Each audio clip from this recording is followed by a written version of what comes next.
Hola hermanos, que tengan un tremendo hiper mega saludazo con doble Z. Saludazo de Cusatón Aritmon. Bienvenidos a un nuevo video. Oramos hoy a nuestro Padre Celestial para que nos lleve de la mano por lo que pronto está por suceder en el mundo, como una gran sorpresa repentina. Llévanos, Padre Eterno, de la mano como un padre que lleva a sus niñitos, aun cuando estén llorando. Oramos, Padre amado, para que no nos dejes aquí en este mundo de pecado. En el nombre de Jesús, amén. En este video vamos a analizar las etapas que llevaron a la caída final de Babilonia. Como sabemos, el Apocalipsis nos habla de una gran ramera. Es una iglesia cristiana caída en apostasía, la cual el Padre declara como Babilonia, la madre de las rameras. Sin embargo, se nos da una advertencia en Apocalipsis capítulo 18, versículo 1 al 2.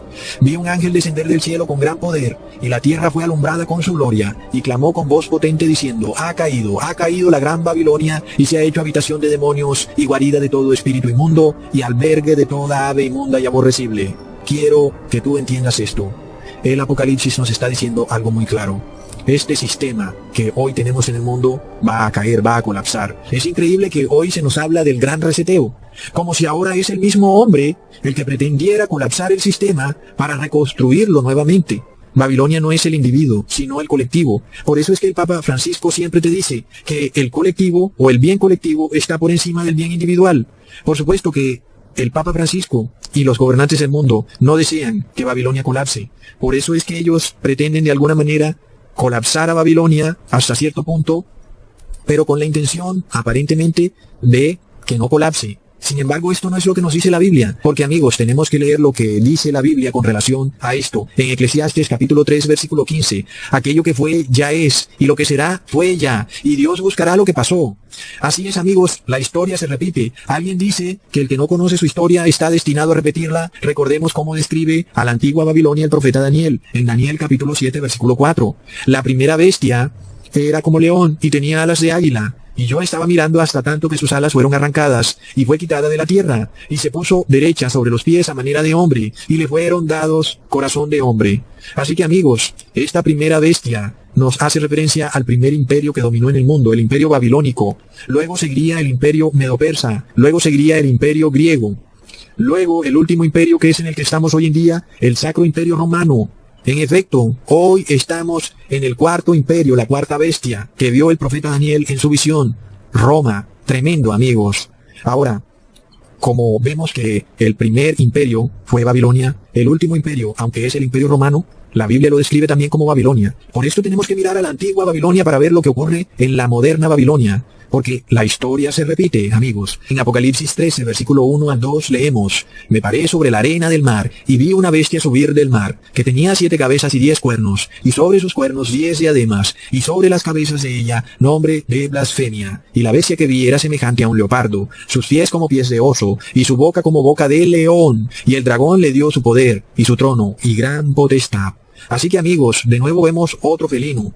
Ahora mucho más rápido que el león, es un leopardo, pero para colmo de males tiene la boca del león, pero la rapidez del leopardo, que es más rápido que el león. Esta bestia nos representa al Sacro Imperio Romano, al Papa de Roma, el cual se presenta a sí mismo como líder religioso y como jefe de Estado de un país. En este caso, cuando el Papa se presenta como líder religioso, se presenta con el espíritu del león con alas. Y cuando se presenta como jefe de Estado de un país, se presenta con el espíritu del leopardo de 7 cabezas.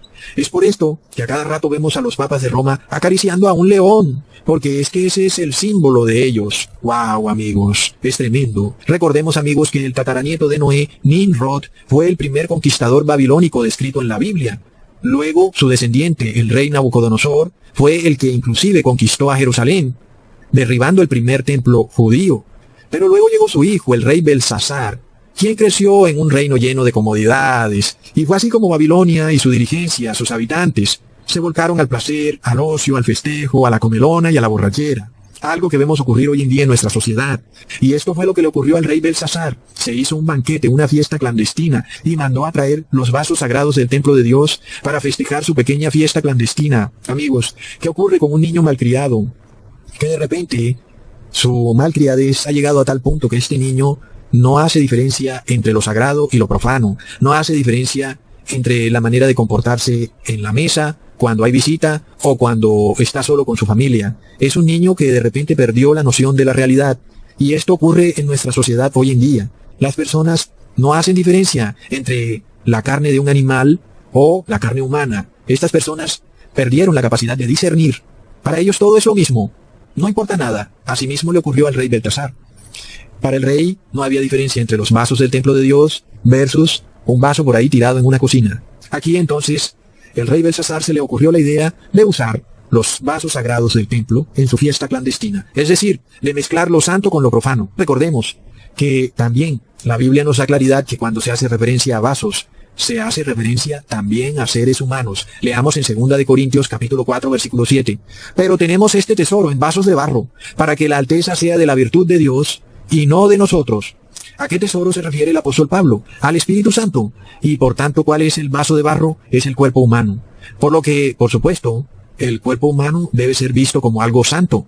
Entonces pongamos atención. Esto nos está mostrando los pasos que llevarán a la caída de la moderna Babilonia. ¡Wow, amigos! Desde hace siglos, la Iglesia Católica ha estado en una fiestecilla clandestina con los gobernantes de la tierra. Sin embargo, nunca se les había ocurrido la absurda idea de tomar los vasos sagrados del templo de Dios, es decir, a los santos de Dios, para profanarlos. Indudablemente entonces, amigos, que cuando se establezca una ley en donde los gobiernos pretendan, por decreto de Estado y a la fuerza, contaminar los vasos de los santos del templo de Dios, en ese mismo instante veremos el colapso fatal de Babilonia. Plop. Así como el Imperio Romano tiene dos fases, Imperio Romano pagano y después Sacro Imperio Romano, asimismo la Babilonia antigua tuvo dos tipos de gobierno. El primer gobierno fue de su rey, el rey Nabucodonosor, el cual reconoció que Dios Padre era la autoridad única en todo el mundo, como único Dios soberano sobre la tierra. Leamos en Daniel capítulo 4 versículo 37. Ahora yo, Nabucodonosor, alabo, engrandezco y glorifico al Rey del cielo, porque todas sus obras son verdad y sus caminos juicio, y humillar puede a los que andan con soberbia. ¡Wow, amigos! Es decir, el rey de un imperio que supuestamente era pagano, el imperio babilónico, declaró que él reconocía a Jehová. Ok, entonces, luego del rey Nabucodonosor, que le daba la honra y la gloria a Jehová, sigue su hijo, el rey Baltasar, el cual no reconoce a Jehová como autoridad y al contrario, pretende invalidar la autoridad de Dios en la tierra. Esto también ocurrió en el imperio romano, cuando pasó de reconocer al Dios de los apóstoles a instaurar una fiesta nacional pagana y mezclarla con la cristiandad, lo cual ocurrió en el año 321, cuando el emperador Constantino decretó el día del sol pagano, que era el domingo, como día de fiesta cristiana, lo cual es tremenda blasfemia y tremenda invalidación de la ley de Dios, porque la ley de Dios dice que es el sábado, la verdadera fiesta de reposo. Entonces, Constantino nos representa a Belsasar, un rey flojo, fiestero, apóstata y medio afeminado, que finalmente trata de invalidar la ley de Dios, instituyendo una fiesta pagana, ahora en forma de cristianismo. Esta fase del Imperio Romano se concretó finalmente, o llegó a su punto cúspide en el año 538, cuando el emperador Justiniano declaró que el Papa de Roma era el máximo líder moral de las iglesias en todo el mundo. Es así, amigos, como el rey Belsasar se muestra como un rey tan soberbio que pretende estar por encima de Jehová. Tremendo. Leamos en Daniel capítulo 5 versículo 22 al 23. Y tú, su hijo Belsasar, no has humillado tu corazón sabiendo todo esto, y contra el Señor del cielo te has ensoberbecido, e hiciste traer delante de ti los vasos de su casa, tú y tus príncipes, tus mujeres y tus concubinas, bebisteis vino en ellos. Además de esto, a dioses de plata, de oro, bronce, hierro, madera, piedra, que ni ven ni oyen ni saben, les diste alabanza, y al Dios en cuya mano está tu alma y de quien son todos tus caminos, nunca honraste. ¡Wow, amigos! Es increíble. Y esto lo vemos perfectamente con el Papa de Roma, en el momento en que él asumió el poder para convertir al Imperio Romano en Sacro Imperio Romano, se erigió como este rey soberbio, quien se manifiesta en una apostasía tal que estableció también la adoración a imágenes de oro, plata, bronce, hierro y piedra, lo cual es idolatría absoluta. Pero la Iglesia Católica declara que ella no está violando el segundo mandamiento, porque según ella sus imágenes no son Dios. Sin embargo, bien que los hemos visto rezarle a esas imágenes, y hasta donde yo sé, si uno le reza algo, es porque le están rezando a Dios. Sin embargo, amigos, esto estaba profetizado también por el profeta Daniel, quien nos advirtió que un rey soberbio desafiaría la autoridad de Dios y que asumiría el poder en los tiempos finales. Leamos en Daniel capítulo 11, versículo 36, y el rey hará a su voluntad, y se ensoberbecerá, y se engrandecerá sobre todo Dios, y contra el Dios de los dioses hablará maravillas, y será prosperado, hasta que la ira sea acabada, porque hecha está la determinación. Y amigos, el Papa de Roma es un rey que pretende hacer su voluntad por encima de la voluntad de Dios. Él mismo se hace llamar Santo Padre. Él no se humilla ante Dios, sino que se engrandece ante Dios y aún contra Dios habla maravillas. Es lo mismo que hizo el rey Belsasar.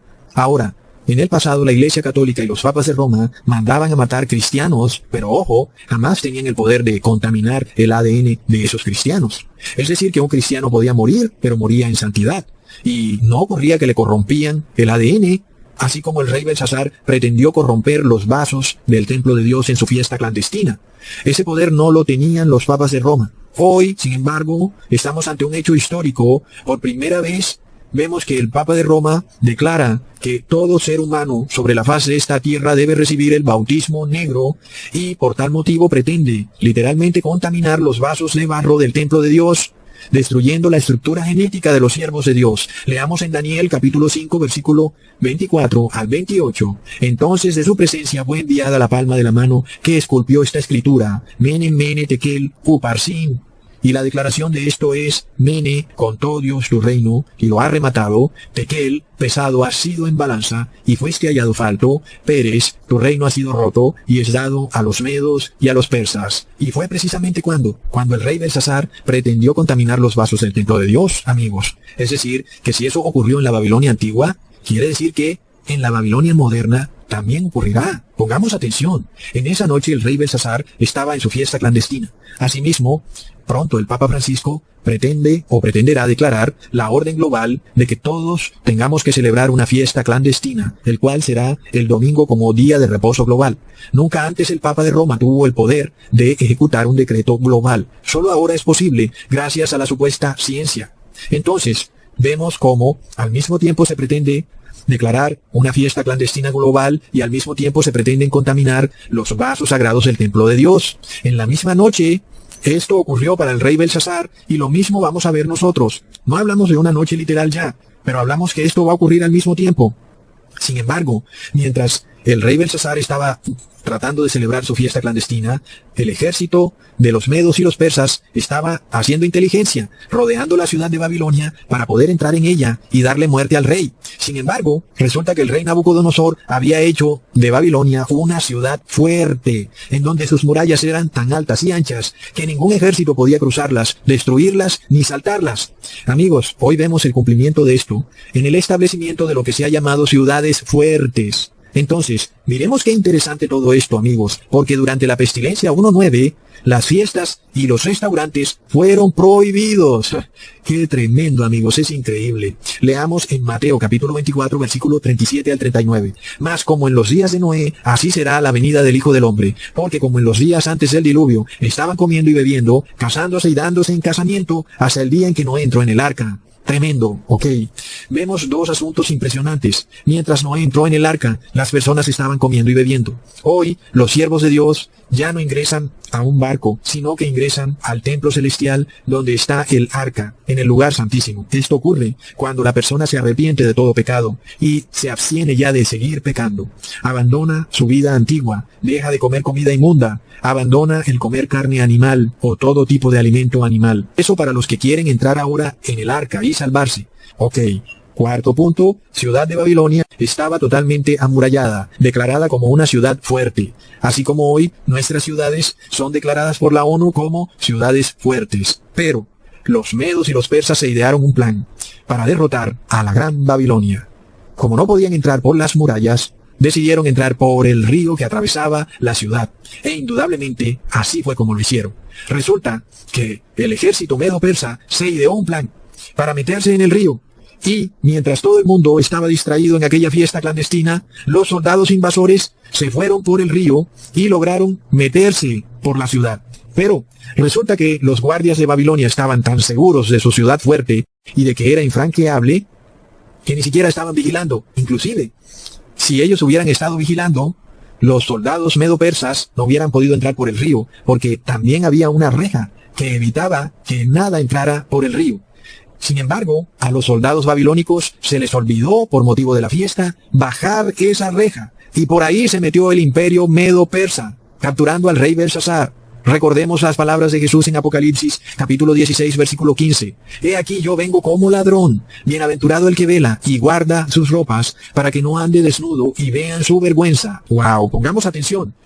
Lo que ya hemos dicho, que lo que le ocurrió a la antigua Babilonia será lo que le ocurrirá a la moderna Babilonia.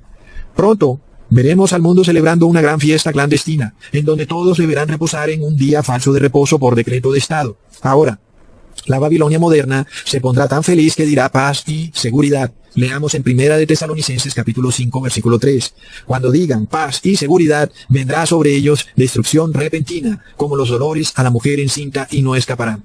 ¿Qué fue lo que le pasó al rey Belsasar? Pensaba que era tan poderoso y que su reino no podía colapsar de ninguna manera, porque las murallas de su ciudad eran infranqueables. Sin embargo, ¿qué le vino? Destrucción repentina, amigos. Pongamos atención. Lo que le ocurrió a la antigua Babilonia volverá a ocurrirle a la moderna Babilonia. Los ríos son conocidos como las venas de la tierra. Un hombre dijo: siempre he pensado que los ríos son las venas abiertas del mundo. Los ríos y sus afluentes llevan en sus aguas nutrientes a humedales, lagos y al mar. Llevan oxígeno y son el hogar de miles de animales. Son fuente de agua para millones de personas en poblados y ciudades. Entonces, amigos, un momentito. Así como vemos que los ríos son las venas del mundo, los cuales se suponía que debían transportar solamente peces, nutrientes y nada más.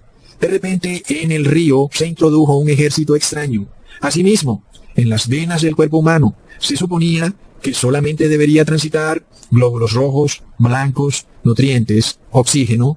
Sin embargo, veremos que se introduce un ejército extraño, mensajeros que no vienen de parte de Dios. Oh, no, amigos, increíble. Supuestamente para salvar a Babilonia. Pero ¿qué nos dice la Biblia? Babilonia no se va a salvar. Babilonia va al colapso.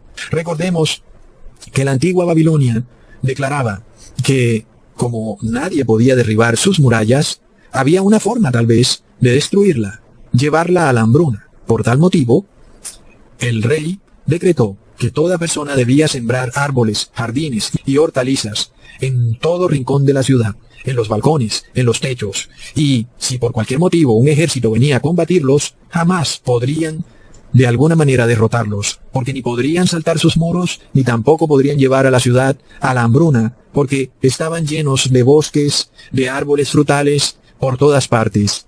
Lo mismo se declara hoy de la moderna Babilonia, en donde ahora sus ciudades son ciudades verdes. Oh, no, amigos. Si las plagas de Dios llegan y los campos se secan, nuestras ciudades estarán verdes por los siglos de los siglos. No os preocupéis.